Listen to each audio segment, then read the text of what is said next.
All right. Welcome to another edition of the IDP Hunter Podcast. My name is Joe Bond, founder of FantasySixPack.net.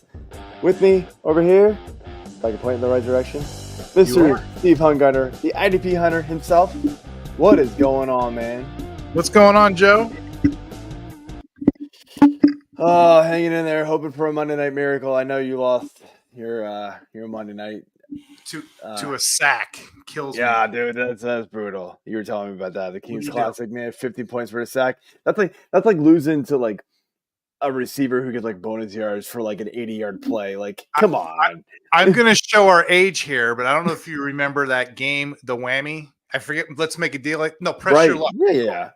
Pressure I guarantee that's still on somewhere, man. I think they rebooted it, but yeah, the sack is the whammy guy that comes out and takes all your money. That's good stuff.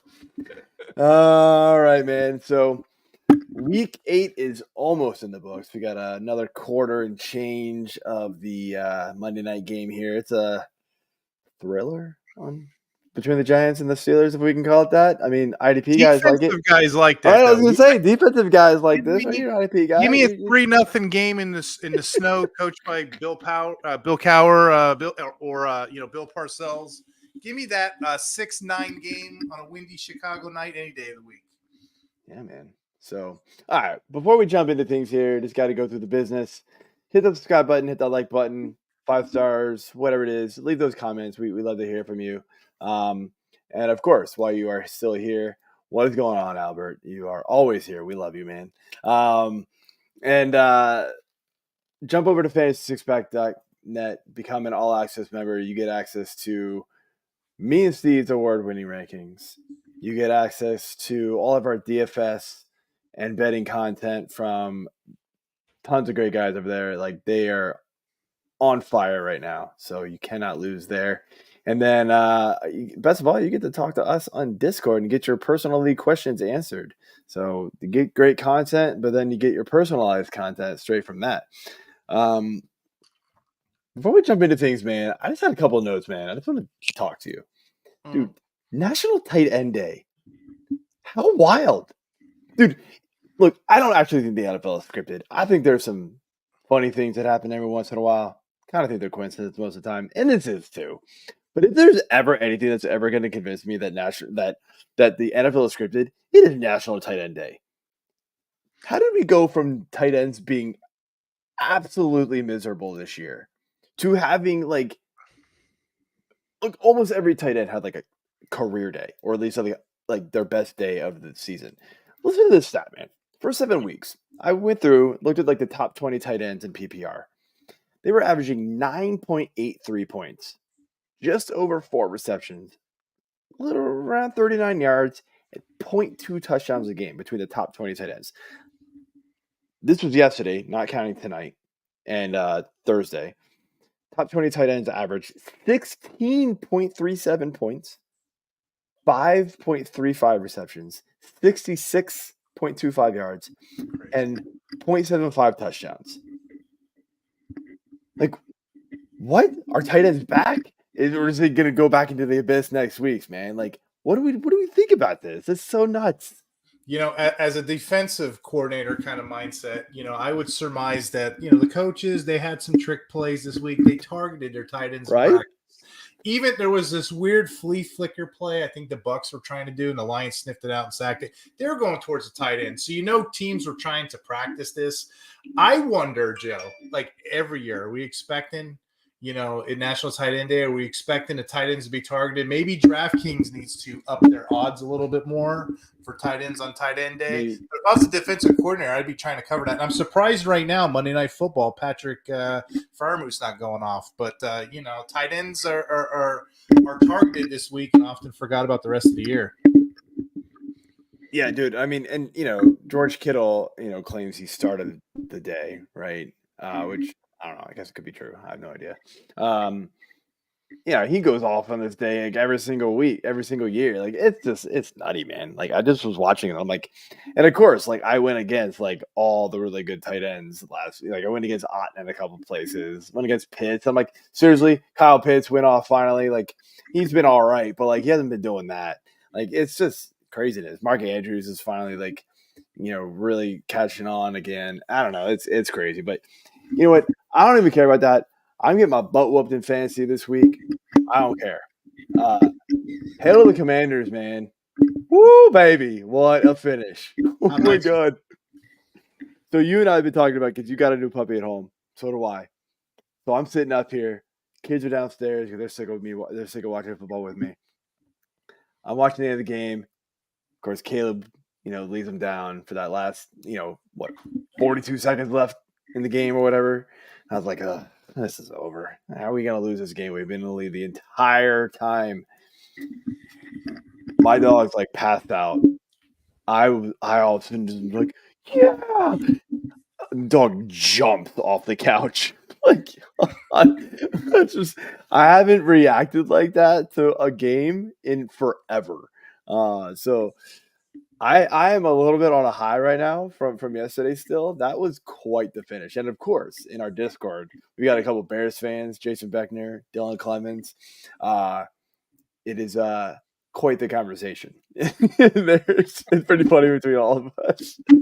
Bears were doing Bears stuff, weren't they? Oh my gosh, man. Like it like tipped up in the air and went backwards. And I was like, oh, there it goes. Oh my God, we got somebody back there. Please catch it. Like, oh my gosh. Yeah, I was listening to the post game, and the coaches, you got to be there when the team's on its high and on its low. So of course they're eating a little crow. Oh yeah, we got to practice that. Darn well in practice. Darn well they were practicing tip drills and Hail Mary. Just somebody messed up at the last second. Coach got to eat it. That's what a leader does. You just got to eat it when the team fails. I forget there was somebody that sent out a tweet, and I don't remember who the defensive player was, but they were like somebody's job was literally follow Noah Brown. Like everybody has a guy. So there's always somebody on every player, right? And then there's like just the math of people, right? Because they have extra defenders back there. Because why wouldn't you? And so this guy was just like, oh, I'm going to go get the ball. Noah Brown's chilling back there like, I ain't going to catch it up there. So I'm going to stand back here and hope for the best. And that worked. Just absolutely nuts. I saw a tweet. I said to my friend afterwards, we've been Commanders fans, Redskins fans our whole life. And he was like, it's about damn time we get one of those. I feel like it's been a long time since we've had one of those go our way. I'm not kidding you, man. I found a tweet. It's been since like 1970 since the Commanders and now Redskins have ended a game on a walk-off touchdown. So he wasn't kidding. It has been a long time. Yeah. Just crazy to hear that. He was like, wow. I'm like, I knew it's been a while, but how crazy is that stat? I don't know how it is in the moment, but, bat the ball down. Don't bat it up. Why are you batting it up? Why are you trying to catch the thing? Bat it down. And right. I mean, that's what you're taught. Bat it down. I mean, I don't know. Maybe one of our guys knocked it up. I don't even know. I say our guys. I'm not a. Yeah, exciting game. Kudos to Commanders fans with their new quarterback. Coach is getting it done, man. So it's an exciting time to be a Commanders fan. About damn time. It's been a while, man. So all right, let's start off here. We'll cover our studs and duds of the week, and start off with some studs. And dude, I'll start off here because I got an extra stud.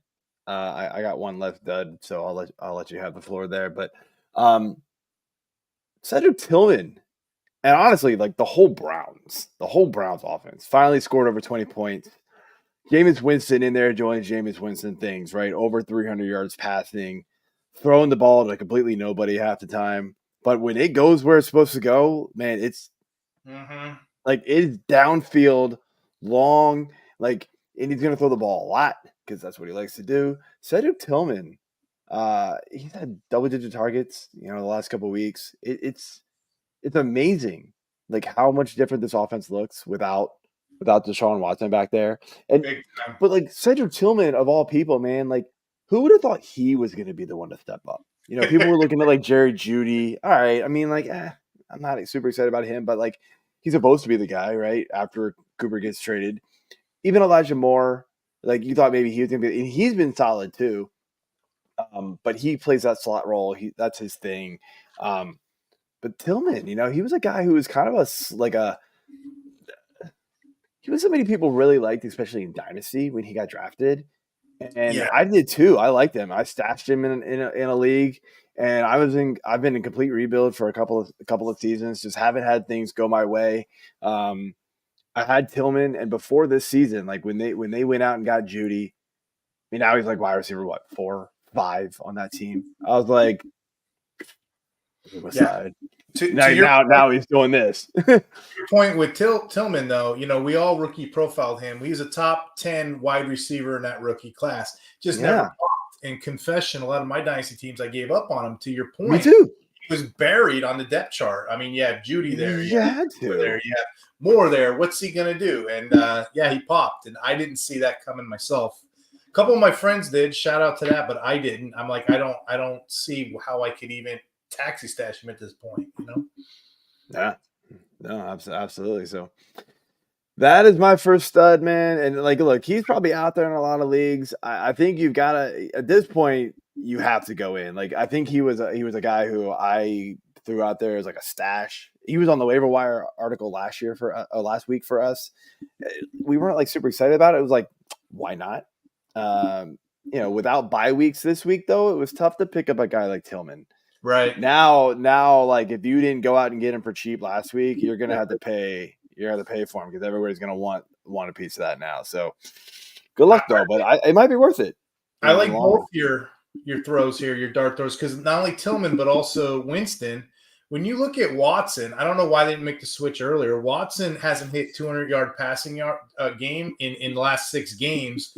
I looked at Winston. Over the weekend, I was looking at Winston. I'm like, okay, his last 3 games before this, 269 yards passing, 236 yards passing, 353 yards passing. Translation, definitely an upgrade. Yeah, you might get some picks with him, but he's going to heave the ball down the field. So he most definitely just like chucked the ball like into the middle of nowhere. And I said it on the waiver wire show, which I recorded right before this with Corey. So it'll go live. It'll get posted. But I'll repeat it here because it's just too funny, man. Like, somebody posted a tweet of like Jameis Winston like throwing the ball to like absolutely nobody. He rolled left, threw the ball, and like I think it was Elijah Moore just stood there, just watched it like go by him to just straight to a Raven. Thankfully, the guy dropped it in the end zone, but it was like I don't think Jameis Winston knew where that ball was going. He just threw it, but that's Jameis Winston because the very next play he throws a touchdown. Like that's what he does. So, all right, man. Who's your first stud of the week? So believe it or not, it's Ernest Jones. No question. This is probably the only guy that if I had to pick one, I would take. And surprisingly, I forget what channel or what chat we were in, Joe. Somebody asked this question on our last YouTube. Guys, join the Discord. It's probably your best way to get action with us every week. We don't catch these as much. So if you want to look at action, you want to talk offense, defense, I'm there. Joe's there. We got award-winning rankings, what have you. I could have answered this Ernest Jones question there, but I'd rather do it here since we're talking about him as a stud. Ernest Jones is the only player in NFL history to be drafted and traded twice to 2 different teams during the season. Now, you would think, Joe, normally a guy sucks that gets traded like that or he has issues. It's kind of like going to your fridge, open up that carton of milk, you smell it, it doesn't smell good. You put it back in there, hoping it smells good again. No, Ernest Jones isn't a problem. Ernest Jones doesn't suck. Ernest Jones is quite good. He just keeps getting passed around the league, much like the Ernest Dickersons, the Brandon Cooks of the world. But he finally found a home here in Seattle. He finally found a home. Seattle, historically, in this scheme that they have, they do support 2 100% linebackers. So they moved him to play the Mike. They put Dotson on the weak side, and he produced 15 tackles this week. Expect him to be a superstar moving forward. You can start both of those guys each week. Again, it's just so exciting to see this because usually when a guy gets traded, there's a little bit of transition time. But the defensive scheme that he's playing in now is quite similar to the one he just left with the Titans. So, yeah, and then plus he has that Seattle Seahawk connection because Bobby Wagner was with him with the Rams. So again, he kind of knows this system, this routine, knows this team a little bit. Played him twice a year. He's getting his 100% snaps. And he's getting his tackles, simply put. So consider him a stud again. Yeah, good stuff, man. Yeah, Seattle always seems to find diamonds in the rough, man. There's just always somebody pops up in that team. Like, it's so weird. Like, the different coaching staff has different coaching staff, different front offices. It's just a mindset in some cities, man. Like, you go in there, it's different. It's kind of like Bears quarterbacks, man. Like, no matter what it is, ain't nobody throwing for 4,000 yards. I was thinking that with the Broncos, like how bad of a roster that looks to me. And they're 4-3 right now. I'm like, how the hell? How is that possible? Well, you know what I mean? Like, there are some teams that just can kind of scotch tape victories or put players together and make it work, and other teams, like our Jets, they just still can't figure it out. You got to give the Broncos credit, man. You're not giving them enough credit. They're 5-3. Yeah, to your point, 5-3. Yeah. But they just keep. Yeah, no, I get it. Absolutely. Like, I thought they were one of the worst rosters in the NFL, and now look at them. Yeah, and they could have tanked this year. No one would have said anything about it. But yeah, they're in these games each week, and I can't think of a player, defensive line, maybe Jonathan Cooper. I can't think of a lot of these. A lot of these players are interchangeable, and maybe that's the point. Yeah, making it happen. So, all right, my next. Speaking of the Broncos, my next stud here is going to be Mr. Bo Nix. I can't believe I'm saying it, man. Bo Nix needs to be started in fantasy. Like, why not? Dude's got a little bit of a rushing floor. Not he's not Lamar, but he does have the fourth most rushing yards of any quarterback this season. Behind the guys. But look, he's ahead of Hurts. He's ahead of some other guys that you would have thought would have run a little bit more. He's getting it done. He's getting touchdowns on the ground. Not a lot, but he's getting in there. He just had his best passing performance of the season this past week. Listen to this. The last 4 weeks, QB 8, QB 9, QB 18. Okay. Now, barring some sort of miracle here in the last quarter of Monday Night Football, I'm assuming he's going to finish QB 2 on this week. You couldn't have paid me enough money to say that before the season. I would have been lying through my teeth to say that Bo Nix was a startable fantasy quarterback this year. There's no way. But he is now. He'll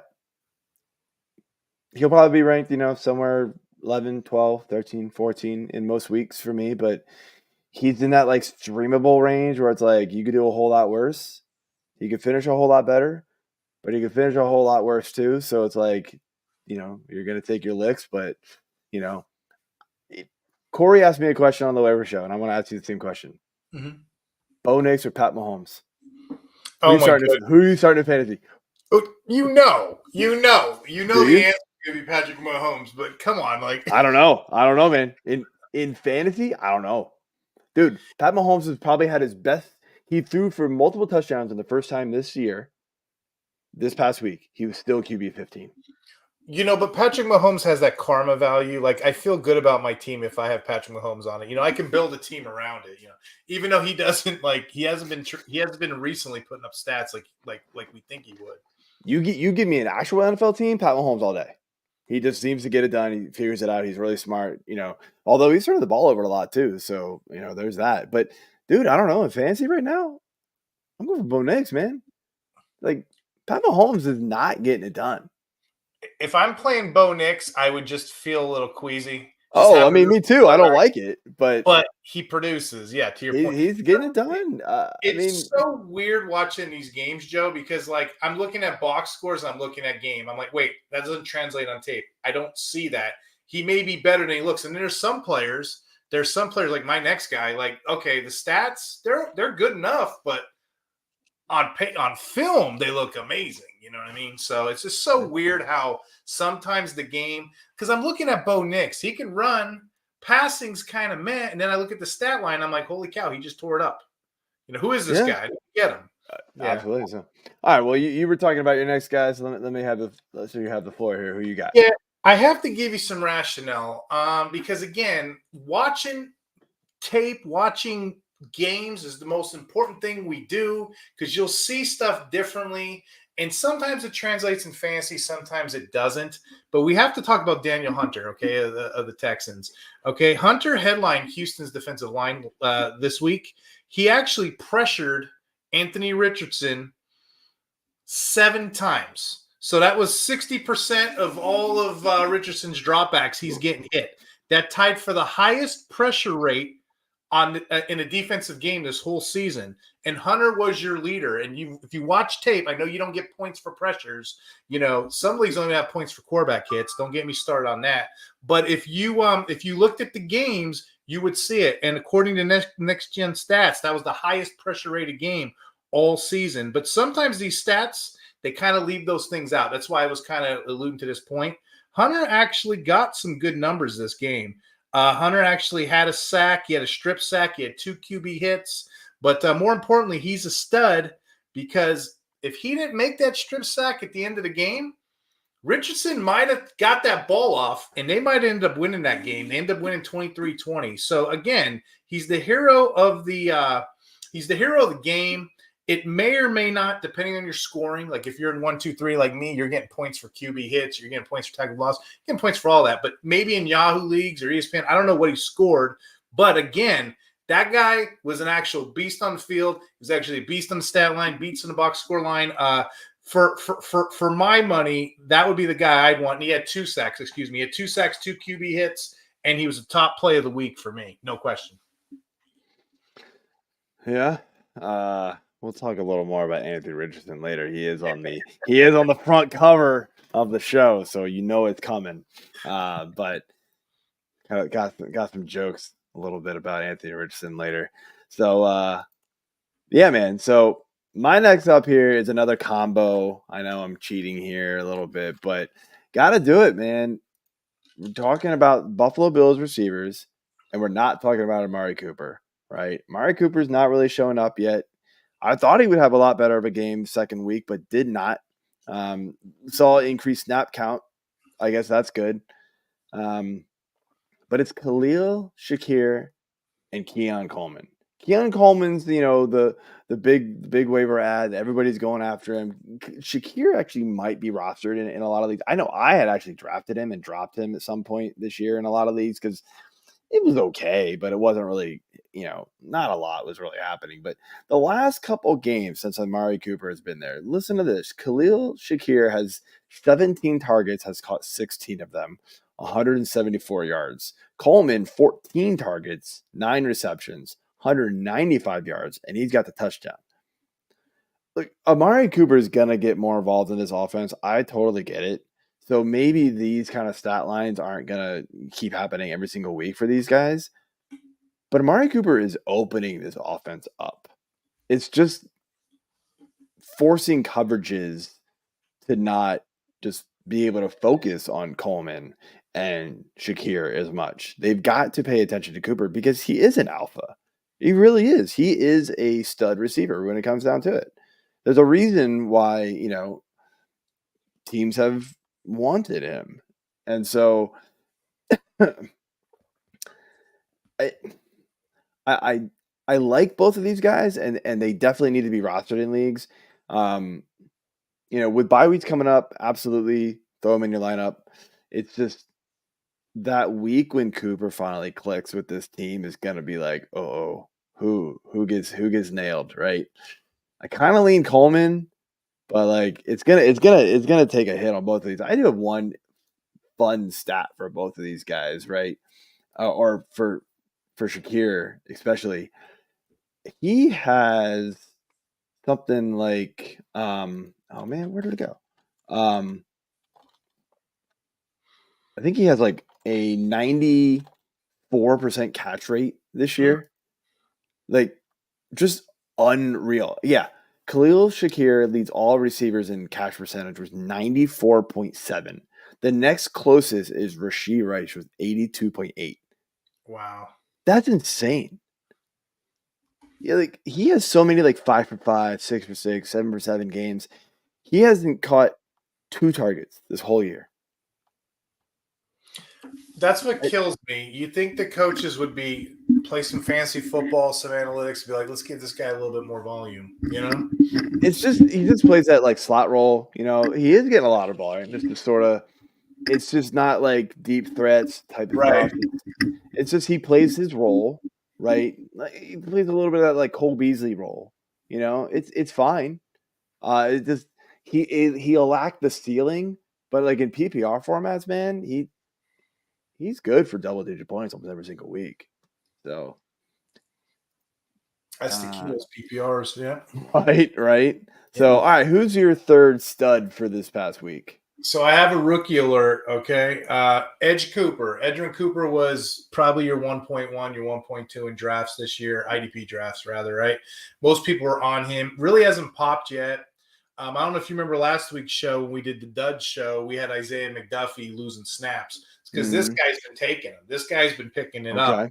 And this week he finally exploded with 9 tackles. He got a sack. He got a forced fumble. So he's beginning to string together good weeks. And historically, if you look at the Packers draft really well. All of their positions are full. Wide receiver, running back, defensive line, linebacker, they're full. Defensive back. That's what they do historically. They usually bring their rookies up a little bit slow throughout the season. They progress. Usually, if you look at those guys, they usually don't start until like 2, 3, 4 years down the road anyway, usually in their rookie contract. So Edge Cooper is right around that time. I see him as an LB2 the rest of the way with Quay Walker. But when Quay Walker gets his papers to go, he's probably going to be your guy. So if you don't make the move now, you might want to make the move for Edge Cooper because all of that is promising. There's nothing more. He's on an upward trend. Yeah, good to know. Yeah. Definitely a trade target there, it sounds like. So all right, I got a bonus one because I was struggling to find some duds. I mean, there's a lot of duds, but they're kind of boring. It's like, really good. I mean, I could have said like D-Hop, but like, who cares? Calvin Ridley. Dude, 15 targets this week, 10 receptions, 143 yards with Mason Rudolph as his quarterback. What? I mean, I know they just shipped off D-Hop, but who saw that coming? To put this into perspective, here were Ridley's stats before this game. He had 36 targets, 12 receptions, and 183 yards. So he almost doubled his receptions in one game. Are you kidding me? I was so glad. Streams so high. I don't know what does. I was so glad because I have a lot of deep leagues where I'm kind of grasping straws at that like third, fourth wide receiver. I'm like, let me try some Calvin Ridley. I didn't see that coming, to be honest. No, there's no way. No way. And of course, I went against him in one league, naturally, because, that's just what's going to happen. But this is so high everywhere you possibly can. There is zero chance that this continues. Mason Rudolph is not a good quarterback. If they happen to go back to Will Levis, we know that that's not good. This is a sell high. Like, no way. I've got him in that same dynasty league I'm talking about. I immediately went in and was like, "Hey guys, he's up for grabs." 0 takers, of course. They're all too smart. But yeah. So, all right, man. Let's jump over here to the duds. I'll let you lead things off here with your first dud. Yeah. Newsflash. Shocker to the audience. Sometimes defense is boring. Sometimes IDP is boring. You got to snooze. You got to look at numbers, stats, read the old newspaper sometimes, right? I don't even know if they have newspapers anymore. Read the old websites. Go on www.idp. I don't know, whatever. Who says www? But anyway, every once in a while, you'll find some interesting stats, some nuggets, some statistics you can use in your favor. So goes the Jacksonville Jaguars linebacker room. All year, it's been a hot mess. It's been hot garbage this whole year, and they've been rotating people through. We finally got our answer, and we've seen Foyce Olakun take it over. He had 91.4% snaps. Well, what did that do? That made everyone else run around and get those little bit of snap shares that were left, leaving Devin Lloyd in the waistline. So Devin Lloyd is my dud this week. He only got he was playing that other side LB2, so only got 57% of snaps. And you know what happens when you're playing borderline half the snaps? Some weeks you're not going to get your tackle floor, and he didn't. He didn't get anything this week. He got you 2 tackles. So it's like dynamite on the wick. Sometimes it'll go off, sometimes it won't. And guess what? This week it didn't. I wasn't excited. It was 3 tackles, mind you. I wasn't excited for Devin Lloyd anyway. He was a sell for me last week. So if you're still holding on to Devin Lloyd, hoping for some action, get off him while you still can. Because that linebacker room, he wasn't even the second linebacker. He was the third. Ventrell Miller had 60% snap share too. So again, he went from the top guy about 2 weeks ago due to injury. He's all the way dropping down to 3. It's only going to get worse. So yeah, get off him while you can. And that's the adventure in IDP, Joe. It's like a roller coaster ride. If you don't pay attention, 2 weeks ago, you have a great team. You leave it alone, you come back. It's not like offense. It's not like a pecking order. You got to watch where these guys fall and where the pieces. It's like Connect 4. You got to watch where all those little, once you put it in, you got to watch where they all go, where they all land. But Devin Lloyd's definitely a dud right now. And you know what? I take it back. I'd wait for one big game when he has some fluke sack. Right. Then I would trade him like off. an interception. Yeah. Trade him off. The one thing that, and of course I don't play IDP, so I obviously look to you for all of that. But the one thing I would have that I would think that would be in his favor is being on the Jags. Dude, they just lost Christian Kirk. Not that he was doing much anyway. Mm-hmm. They're now going to lose Brian Thomas Jr. This offense is going to be atrocious. 57% snap share still might be 50 snaps. like their defense is going to be on the field the entire game. So true. And the defensive coordinator they brought in, Ryan Nielsen, he's supposed to be a defensive guru. He trained a young Cam Jordan. He trained the young Trey Hendrickson. He's his defensive genius. So he goes to the Jaguars. He throws everything out that he's ever done before. No one predicted this. And even in the offseason, I was like, am I reading this right? I'm reading this right. He goes from a 2 linebacker set to just 1. And then those other guys will rotate in on passing downs. Yeah. And he was a guru for the front 4. And then I don't know if you remember last week, I said, well, Josh Allen's been a dud because we all thought more. Right. So, yeah, he changed it all around. And maybe it was because of injury. Maybe it wasn't. I wanted to see this week if any of the linebackers have value because Foyce Olakun was your LB2 overall in all drafts. He's back doing his great thing. But those other linebackers are going to suffer because they're just not going to be – not every team – I'm going to say every team – not every team has an every down linebacker. Most teams have 1 because most people play nickels and dimes now.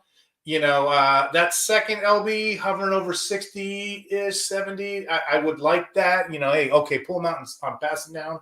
But, yeah, those guys, that rotation, I can't call it. I can't guess it, and I don't want no part of it, to be honest. So, all right.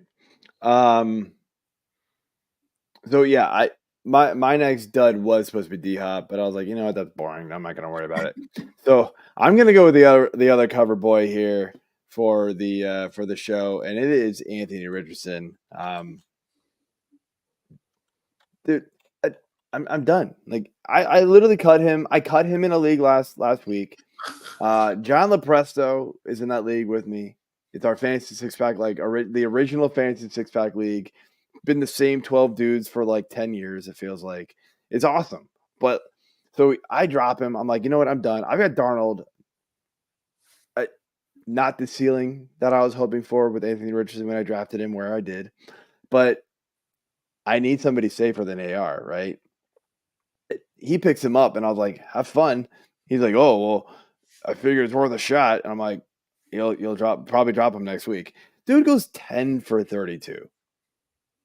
I don't care if you can run the ball 80 yards every single time. In the NFL, he cannot. How are the Colts still throwing him out there as a starting quarterback? He's not even completing 50% of his passes on the entire season. In his career, he's 50.4%. You can't win NFL games when your quarterback can't complete passes. It's just not going to happen. I was online and I was reading something earlier. I thought it was funny. Somebody posted Anthony Richardson is the Danielle Jones of Cam Newton quarterbacks, and I just died. Oh my gosh. I mean, dude, if the back of his jersey did not say Richardson, he would not be rostered in hardly any fantasy leagues. I don't see how it's possible. Like we like Bo Nix, right, for fantasy right now. He doesn't have the rushing floor that Richardson does, but he can complete passes. Bo Nix, one of the stats I didn't throw out there, he only has 1 turnover in the last 4 weeks. Richardson can't even complete 10 passes. It's disgusting. So maybe somebody in your league wants him and you can trade him, but I don't know what you can reasonably get. I just cut bait. I was like, you know what? I'm out. I'll take shots in the dark off anybody off waiver wire. Could you imagine if I had taken a stab at Cedric Tillman instead? That would be a huge win. Mm-hmm. I don't remember who I picked up instead, but it was like, okay, he's done for me, man. He's got to show me that he can perform for a few games in a row before I can get back in. One random game is not going to do it for me.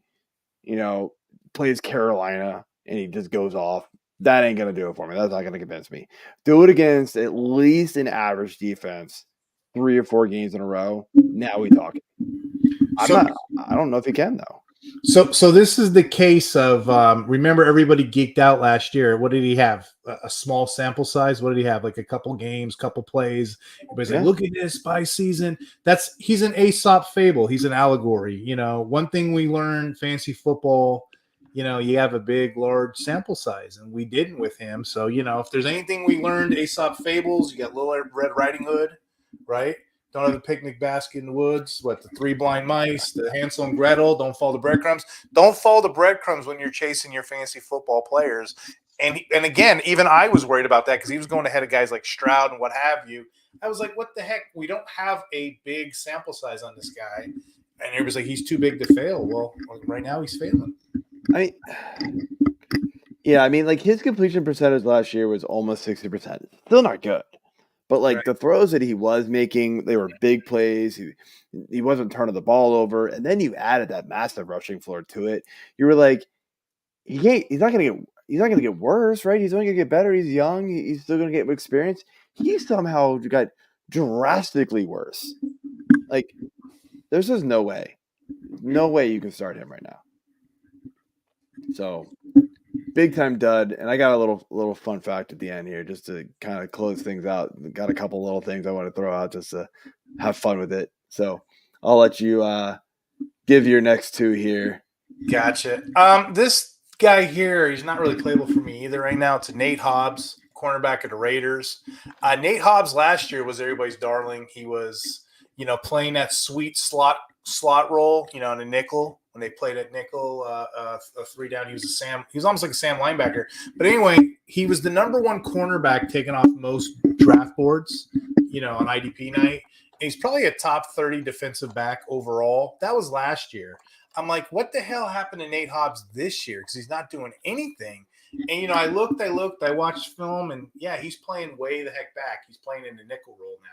So, yeah, he's not his usual self. They changed the scheme. And this is only the last 2 games, Joe, so it's really underreported. So if anybody's out there listening, the smart money is to trade him right now because they're not using him like they used to.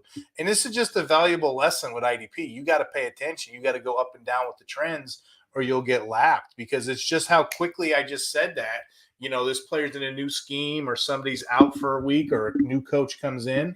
But I'm currently trying to shop him around myself, just off of maybe I could trade him off of 2022 stats. I mean, you do that all the time, I'm sure, on the offensive side. But IDP, these guys age quick. Just like that rotten milk I said in the beginning of the podcast. This guy stinks. I'm getting rid of him quick. But, yeah, tonight, I think this week he only had 4 tackles. A lot of people are still playing him. They don't realize it, but he's in that nickel role. He's not really valuable at all unless he makes the occasional interception. As you know, I don't chase that. Yeah, I mean, it's the typical mistake that people make in fantasy. It's chasing the name on the back of the jersey. Who cares? I don't care who it is. I want points. Like I had a conversation with Mark Strasburg. We're playing in a college fantasy league, and I have 4 quarterbacks. Now we start 2, but I was like, look, I don't need all 4 of these guys. I've got 4 top 20 quarterbacks. Wow. If not more. I think they're actually better than that. But no, well, we start 2. Oh, well, there you go. Yeah. But I was still like, look, I've got 4.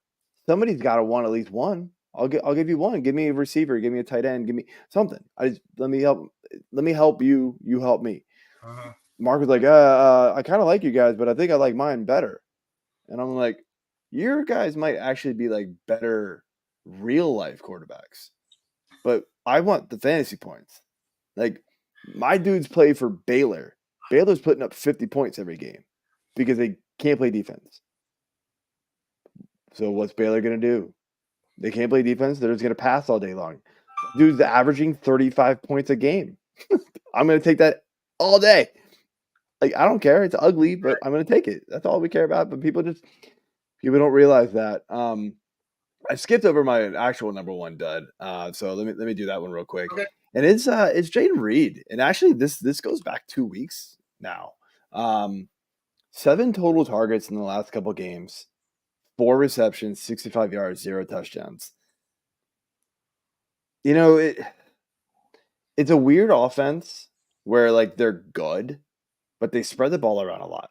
Jayden Reed was the guy who has been really consistent and was seemingly separating himself as the like receiver 1 on that team.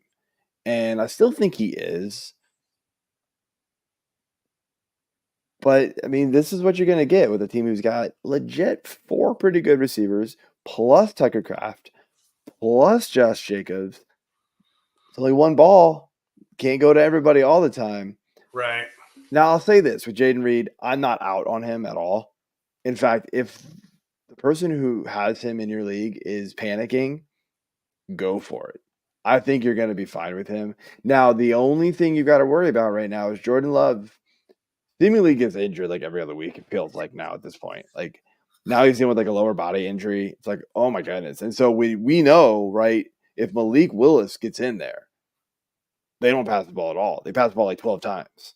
So you don't want any part of this. I don't want any part of Malik passing the ball either.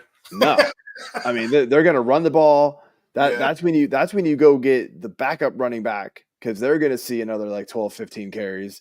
Jacobs is going to see 25. That's all they got. Malik Willis is going to run the ball 8 times himself. Hopefully Jordan Love is healthy. Right. And Jayden Reed is somebody who I still believe in overall. It just, with the Dobbs, like squeaky wheel gets the cheese, right? It is what it is. It's just tough with that offense because they do spread the ball around a lot. Right. And to your point too, that's the reason why I don't have Christian Watson types either. Yeah. Like I don't mind the player, I don't mind the profile, but I'm not gonna take a high premium pick ish when I can get another guy later on. But I can justify him. I can justify Reed. I would even take a shot at Wicks. I think I own Wicks in a couple 32s. Yeah. Well, at least Wicks was like waiver wire fodder, right? Like you had to pay for it. Every other week we talk the whammy card, but this is like the free bingo sticker. You get the free bingo, the one in the middle. He's the free one. Whichever one's free, I'll plug in as a flex. And they're gonna have those weeks, those 2 games against the Vikings, 2 weeks against the Lions, 2 weeks. They're gonna have those games where they know each other and they're gonna play those players back and forth. Especially the rivalries against the Vikings, what have you. Now you can do that with offense, take a backup and throw them in there and play them against the Vikings, play them against the Packers. I wouldn't do the opposite in IDP. Like my stinker's on the bench, and I'm going to leave them on the bench because I'd rather have a skeleton crew of starters in IDP and take my shots with elite guys on offense. Yeah. So I'm just gonna go right to it. I'm talking Vikings. I'm talking Packers. We're gonna talk about this guy Dallas Turner. He's a defensive end of the Vikings. He's a rookie, and here's what's funny, Joe. Shout out to the IDP department over here at the Fantasy Six Pack because there were 3 hot rookies. Most major sites had this guy, Dallas Turner, as their number 1 prospect. Some had Edge Cooper, rightfully so. We just talked about him. But shout out to the IDP department. They're there with their suits and ties. They had their typewriters out. They were on the press throne. We had Jared Verse as the number one. So I just want to give everybody here. The whole team effort, all that respect. Jared Verse was your killer 2 years ago in college. Forget that with the recency bias. But anyway, back to Dallas Turner. We're going to talk about this guy, okay? First off, you know about Van Ginkel. We talked about him the first time we were together. He's a stud now. We talked about Greener. So this guy, he has nowhere to go. He's nothing but on the bench. Well, let's see, how's he been doing? Oh, he comes off the bench. How's he been playing? It doesn't matter how he's playing, Joe. Last 4 games, 26% snap count, 14% snap count, 18% snap count, 7%, 4%. Talent's great if it's in a bottle and it's uncorked, what are you going to do with it? He's not doing anything. In fact, I can go all the way back to week 1. He only had that week 1 game was over 50% snaps. No, thank you. He's on the bench for a reason. Now, again, I'm not going to cut him. If I'm in a dynasty, I will stash him and I will bet on talent later on. He's still a high pick, but don't expect any value out of him while the rest of that defense is humming, and it's humming right now, Joe. Yeah. You mentioned our IDP department. I'm pretty sure you're why don't you just pat yourself on the back there, man? Good, great work. I like it. No, there was a time. Hey, self-promotion is never a bad thing, man. People were like, "Oh, it's Dallas Turner," and like IDP, the guys will get in fights and arguments in chats. I'm like, nope, I'm going to stand my ground on this. Jared Verse was your dude, and he's the one killing it right now. He's the one playing every down. Dallas Turner, until otherwise, put him on your bench, put him in your taxi squad. Don't play him, because even if he had a sack, how do you get a sack on 4% usage? I can't predict that. I can't call it. I don't want that, Right. But yeah, we all cleaned up. The guys over here at the Six Pack, Joe, right? You had some promo codes for them in the offseason. If they came over to us, they all cleaned up if they paid attention to our rookie profiles. Hopefully. By the way, I'm sweating out this Monday night game. I'm down by 1.1 points. 5 minutes to go. I have Najee and the Steelers kicker. This guy has nobody left. So I just need like 10 yards from Najee in like hopefully burn the clock mode. I mean, I got to get that right. He's been killing it today. So hopefully, I don't have the game on, but I'm like watching the box score. Just like, please. So I got 2 little nuggets here just to throw out at the very end here. So you were talking about, so I talked about Anthony Richardson as a dud, right? And you talked about Danielle Hunter or no, Edge Cooper, right? Or no. Was it Danielle Hunter like chasing him around, getting all the pressures? Mm-hmm. I mean, Anthony Richardson had some play where like he scrambled around, got away from a sack, and like almost broke it free, got kind of tangled up at the very end, like right around the line of scrimmage. He stubbed himself out because he was tired. Tired of getting hit. Dude, I have never heard a quarterback go, "Hey coach, I gotta go take a breather, man. I gotta go sit down." Snap, throw the damn ball, hand it off, do something, man. Stay in the damn game. You are the quarterback. You can't take yourself out. I've never heard such a thing. I have no idea. Like, if you can't start him in fantasy, this to me is a huge, even bigger red flag for me for like his NFL. Like, I know it's Joe Flacco, and he's been awesome. And I know the Colts don't want to like lean on him because there's no future with Joe Flacco, right? It's now, and dude's old, so whatever. You cannot put Anthony Richardson back. How does the locker room get behind a guy like that? I don't know. Have you ever heard of a quarterback bench himself? Not a good one, Right? Like, not for being tired. Like, hey, my knee hurts. I need to go get it looked at. That type of benching, fine. I'm tired. I just never, ever. It's just mind-boggling to me. So on that note too, just imagine I tell my kids to do their chores and they say I'm tired. This is an NFL quarterback athlete saying this. That doesn't fly in any other profession, Crazy. I mean, I got girls on my daughter's like soccer team. They're 11 and 12. You know, they run up and down the field for 20 minutes, raising their hand. I'm so tired. I'm so tired. Fine, come out. I get it. You're not like super in shape. You're not a professional athlete. Cool. You are getting paid millions of dollars to do this. No, what is happening? This nonsense. And then the most puzzling stat line of the week. So we had an under 100-yard passer last week in CJ Stroud, right? 86 yards, absolutely nothing else. Right. Jared Goff went there right with him, 85 yards. So you're thinking, oh boy, he had 3 touchdowns. Like, I mean, that used to be like Aaron Rodgers' thing, right? Like, hey, I'm going to throw for 150 yards, but it's going to be for 3 or 4 touchdowns, so I'm going to be fantasy relevant. Right. This is like taking that to the next level. I don't know if they smashed this week. That was embarrassing. So I don't know. I just saw that stat line. I was like, what? How is that even possible? It just crazy to me. So, dude, the Giants had the ball back. I'm not happy. I'm so pissed. I need a point. Oh my gosh. I'm going to actually lose this. All right. Well, let's close this up, man. We were a little longer than last week, but I think this was good. I had fun. Yeah. So, hope everybody else enjoyed it. And again, jump into that Discord. The link is over on our site, fantasyspec.net. We got the big orange join our Discord box over there.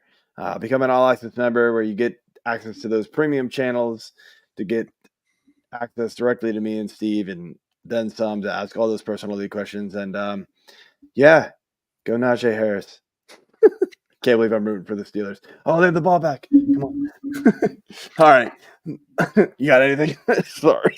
Ernest Jones, the first player ever in NFL history to be traded twice in the same season. I looked. I did my homework. I don't see it anywhere. There's been 8 players that have been traded like that, just to go down memory lane, which I did. Cooks 4 times, Dickerson 4 times, Randy Moss 3 times, Marshall 3 times, and a bunch of 2s with Lynch, Ted Hendricks, and Fran Tarkenton. So he joins that list. Little fun trivia fact. So he's the 9th guy on that list to be traded 2 times, and he did it in the same season. That's nuts. I mean, Cooper's on that list twice, right? Cooper was traded from the Raiders to the Cowboys, and now the Browns to the. So yeah, that's interesting too. We got another one added this week. So, that's so nuts, man. So, all right, man. That is all. Hope everybody enjoyed the show. See y'all next week. See you.